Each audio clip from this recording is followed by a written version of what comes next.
Daun salam di bandara, yang jawab salam semoga masuk surga. Assalamualaikum warahmatullahi wabarakatuh. Alhamdulillahilladzi an'ama alaina bi ni'matil imani wal islam. Asyhadu an la ilaha illallah wa asyhadu anna Muhammadan abduhu wa rasuluh. Allahumma salli wa sallim ala sayyidina Muhammad wa ala ali sayyidina Muhammad. Pemirsa Tauladan Berkah Tausiah Bulan Ramadan Persembahan Bang Kalbar yang dihormati, yang saya hormati, dan mudah-mudahan senantiasa mendapatkan keberkahan dari Allah. Dari 12 bulan yang ada di dalam kalender Islam, dari mulai perhitungan Muharram sampai Zulhijjah, maka bulan Ramadan merupakan penghuni ataupun pimpinan daripada bulan-bulan yang lain. Oleh karena saking istimewanya bulan ini, maka Allah limpahkan untuk umat Rasulullah yang hidup di bulan ini dengan berbagai karunia dan kenikmatan. Dan keistimewaannya itu di bulan Ramadan ini terpancar dari huruf yang merangkai kata Ramadan itu sendiri. Dimana kalau kita lihat Ramadan itu sendiri terdiri pertama dari huruf Ro, yang kedua Mim, yang ketiga Dod, yang keempat Alif, dan yang kelima Nun. Semua huruf-huruf tadi memiliki arti tersendiri yang menggambarkan begitu dahsyatnya karunia dan kenikmatan Allah.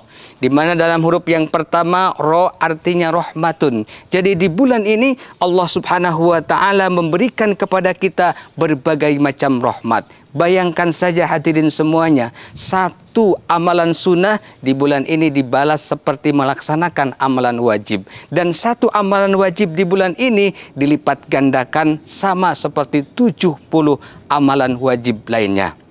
Pun demikian dalam huruf yang kedua ada huruf Mim, artinya maghfiratun atau ampunan Allah. Jadi siapa saja yang pada bulan ini memohon ampun kepada Allah dari berbagai dosa yang pernah dilakukannya, maka besar kemungkinan Allah akan menurunkan ampunan buatnya sehingga dosa-dosanya diampuni. Dan yang ketiga ada huruf Dod. Dod ini artinya domanah atau jaminan. Jaminan ini Allah berikan kepada siapa saja yang melaksanakan puasa Ramadan, kemudian ibadah-ibadah yang lainnya, sehingga nanti jaminannya adalah surga dan kenikmatan-kenikmatan yang lainnya.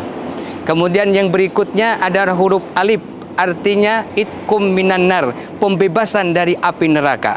Jadi pada bulan ini Allah Subhanahu wa taala memberikan kepada hamba-hambanya yang siap untuk bertaubat, siap memperbanyak amal soleh, siap melakukan ibadah-ibadah lain dengan ilmu dan tata cara sesuai dengan syariat Islam, maka nanti dia akan dibebaskan daripada api nerakanya Allah. Amin ya rabbal alamin. Dan yang terakhir adalah huruf daripada Ro, Ma, Don adalah huruf Nun.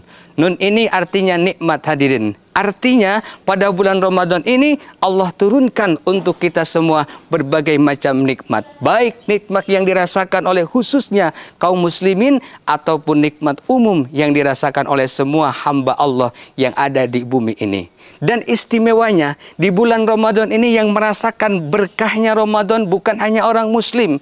Orang-orang saudara kita yang beda agama pun pada bulan ini mendapatkan omset dari penjualan yang lebih daripada bulan-bulan seperti biasa di bulan Ramadan. Maka karena itu kita selaku muslim harus bangga, harus termotivasi dan meningkatkan amalan-amalan kita jauh lebih bertingkat-tingkat dibanding dengan bulan-bulan selain pada bulan Ramadan ini. Sebagai akhir daripada kisah perjalanan Ramadan adalah kita akan mendengar bagaimana kisah dulu ada seorang pemuda di suatu desa terkenal sebagai seorang pembuat dosa. Karena saking besarnya dosa yang dilakukan oleh pemuda tadi, akhirnya seluruh masyarakat sepakat untuk mengasingkan pemuda tadi ke sebuah hutan yang jauh dari tempat pemukiman. Kemudian setelah dia diasingkan, disitulah si pemuda tadi mulai sadar bahwa ternyata efek dari perbuatan dosa, jangankan di akhirat, di dunia saja sudah terasa. Dia merasakan bagaimana rindunya ketika jauh dengan keluarga. Dia rasakan bagaimana rindunya bersua, bercengkrama dan bertukar pikiran dengan sahabat-sahabat sebelum dia diasingkan. Dan di tengah perenungan si pemuda tadi, pemuda tersebut melihat ada seekor anjing yang mengelilingi danau, ingin mengambil air dan meminum dari danau tersebut. Namun karena keterbatasan anjing tersebut, akhirnya dia tidak bisa mengambil air yang dia inginkan. Kemudian timbullah dalam hati si pemuda tadi rasa iba. Akhirnya dia gunakan sepatu yang dia pakai untuk mengambil air tersebut. Kemudian air tersebut diberikan kepada anjing tadi yang kehausan. Hadirin kaum muslimin rahimakumullah. Ternyata dari rasa iba, rasa kasih sayang, rasa kemanusiaan yang tumbuh di dalam pemuda tadi, inilah ternyata yang akhirnya meluluhkan Allah Subhanahu wa Ta'ala untuk menurunkan ampunan kepada pemuda tadi. Sehingga di akhir kisah daripada perjalanan seorang pemuda yang diasingkan karena berbuat dosa tadi, Allah turunkan ampunan, dan di dalam kisahnya dijelaskan setelah Allah ampuni karena si pemuda tadi beramal soleh, yaitu menolong anjing yang kehausan, dikisahkan pemuda tersebut akhirnya sampai masuk ke dalam surganya Allah Subhanahu wa Ta'ala. Dari kisah ini dapat kita tarik sebuah kesimpulan.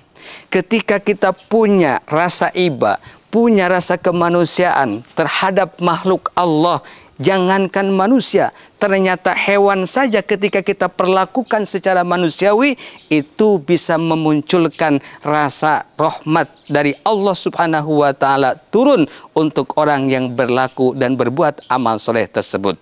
Maka dalam sebuah keterangan dijelaskan, irhamu mang fil ardi yamharkum mang fis sama. Sayangilah segala makhluk yang ada di bumi, segala makhluk yang ada di dunia ini, yamharkum mang fis sama, maka nanti akan menyayangimu makhluk-makhluk Allah yang ada di langit. Hadirin kaum muslimin rahimakumullah. Di dalam kisah yang lain dijelaskan ada seorang perempuan yang rajin beribadah. Siangnya dia jadikan untuk berpuasa, malamnya dia jadikan untuk salat tahajud, zikir dan lain sebagainya. Tapi ada sebuah amalan yang tidak disukai Allah. Dia punya seekor kucing, kemudian kucing itu mencuri makanannya, dan dari makanannya inilah akhirnya si perempuan tadi marah luar biasa.